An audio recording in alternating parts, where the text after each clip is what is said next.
Bharat Australia one day ও টি-20 series শুরু হতে এখনো প্রায় 2 ম্যাচ বাকি, কিন্তু ততদিন অপেক্ষা না করে শেষ হয়ে গেছে টিকিট। হ্যাঁ, ঠিকই শুনেছেন, 8টি ম্যাচের সবগুলোতেই ভারতীয় সমর্থকদের জন্য নির্ধারিত টিকিট আর নেই।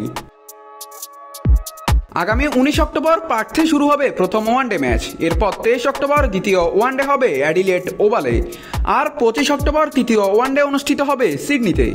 এরপরে শুরু হবে 5 ম্যাচের টি-20 সিরিজ। প্রথম টি-20 হবে 29 অক্টোবর ক্যানবেরায়, এরপর একে একে মেলবোর্ন, হোবার্ট, গোল্ড কোস্ট আর ব্রিসবেনে জমবে ক্রিকেট উৎসব। সিরিজ ঘিরে উন্মাদনার পারদ ইতিমধ্যেই আকাশচুম্বী। ক্রিকেট অস্ট্রেলিয়ার executive general manager Joel Morrison জানিয়েছেন, ভারতীয় ফ্যান জোনের সব টিকিট শেষ হয়ে গেছে, 8টা ম্যাচের কোনো টিকিটই অবশিষ্ট নেই।